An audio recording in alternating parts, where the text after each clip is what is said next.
पति पत्नी की दिल छू लेने वाली कहानी। अमरजीत एक व्यापारी है। उसके पिता का खानदानी बिजनेस एक तेल पेलने की मशीन है।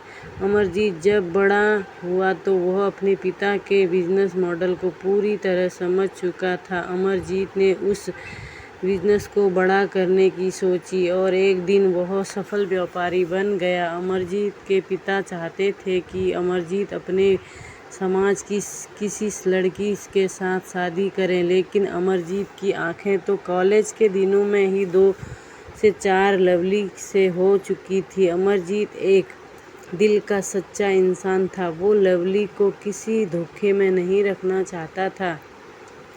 एक दिन अमरजीत ने अपने दिल की बात लवली को बता दी कि वो उसको चाहता है। अमरजीत की यह बात सुनकर लवली को एक झटका लगा। उसका कारण यह था कि लवली कानपुर की थी और अमरजीत हिमाचल का पहाड़ी बंदा था। लवली अमरजीत को अच्छा तो पाती थी, लेकिन हिमाचली होने की वजह से वह कुछ समझ नहीं पा रही थी। इसलिए जब बात आगे बढ़ी, उसे अमरजीत से प्यार हो गया था। यह कह सकते हैं कि वो एक दूसरे को दिल से चाहने लगे। लवली एक खुददार हिंदू लड़की थी। अमरजीत भी हिंदू परिवार से ही था।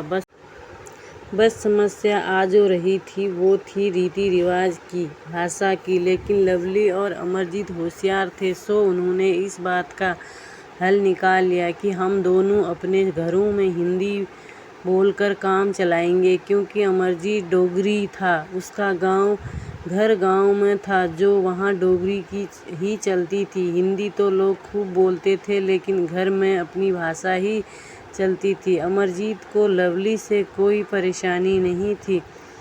एक दिन अमरजीत ने अपनी मम्मी को अपने प्यार की कहानी बतलाई तो पहले तो वह नाराज हुई, लेकिन जब बेटे ने माँ को अपने प्यार की बात बतलाई और पूरी जिंदगी उसी के साथ बिताने के सपने को हकीकत में बदलने की बात को 2 से 3 बार दोहराया, तो एक माँ का दिल पिघल गया। माँ ने पापा को पटाया, तब कहीं जाकर बात बनी। यह सब लवली भी अपने घर में कर रही थी।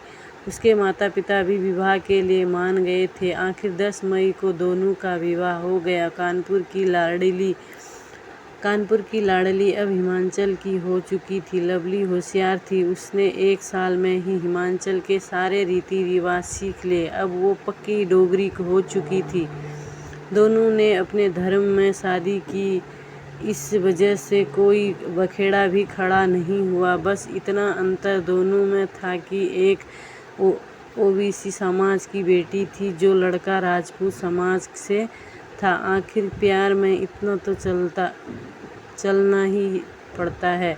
आज दोनों खुशी से अपने खानदानी व्यापार को आगे बढ़ा रहे हैं। अब दोनों के बच्चे किरण और सालू उन्हें खूब प्यार करते हैं। लवली कानपुर साल में 2 बार पहले जाती थी, लेकिन अब तो 2 साल में 1 बार ही कानपुर जाती है। लवली के माता पिता भाई लोग उसे समय समय पर मिलने हिमाचल आते रहते हैं। तो नमस्कार दोस्तों, कैसी लगी आपको ये कहानी कमेंट बॉक्स में ज़रूर बताना और लाइक शेयर कहानी को ज़रूर करना और इस चैनल को सब्सक्राइब कर देना। और इस चैनल पे आपको ऐसी मोटिवेशनल कहानियाँ सुनने को मिलेंगी। तो मिलते हैं आगे एक ऐसी मोटिवेशनल कहानी में।